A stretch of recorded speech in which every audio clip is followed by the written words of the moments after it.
హైదరాబాద్ లోని సికింద్రాబాద్ లో దారుణం చోటు చేసుకుంది. మద్యం మత్తులో ఇద్దరు వ్యక్తుల మధ్య గొడవ కాస్త హత్యకు దారితీసింది. వెంకట్రాములు, మల్లేష్ అనే ఇద్దరు వ్యక్తులు కొన్ని నెలల క్రితం ఓ రూమ్ లో మద్యం తాగుతూ గొడవ పడ్డారు.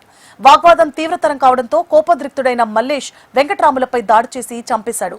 ఈ ఘటనపై పోలీసులు దర్యాప్తు చేపట్టి నిందితుడిని అరెస్ట్ చేసి రిమాండ్కు తరలించారు.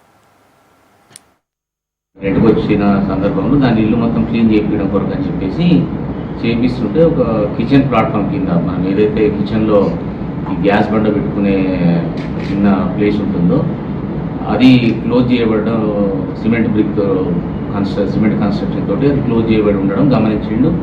దాంట్లో వచ్చి లైట్గా ఫౌల్ స్మెల్ అనేటటువంటిది రావడం గమనించిండు.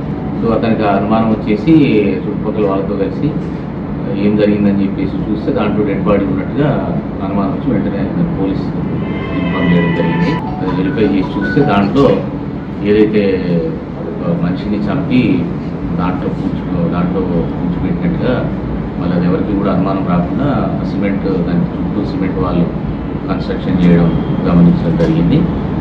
సో అప్పటికి అది పూర్తిగా రూపురేఖలన్నీ మారిపోయి కేవలం స్కెలిటన్ మాత్రమే పోలీసుకు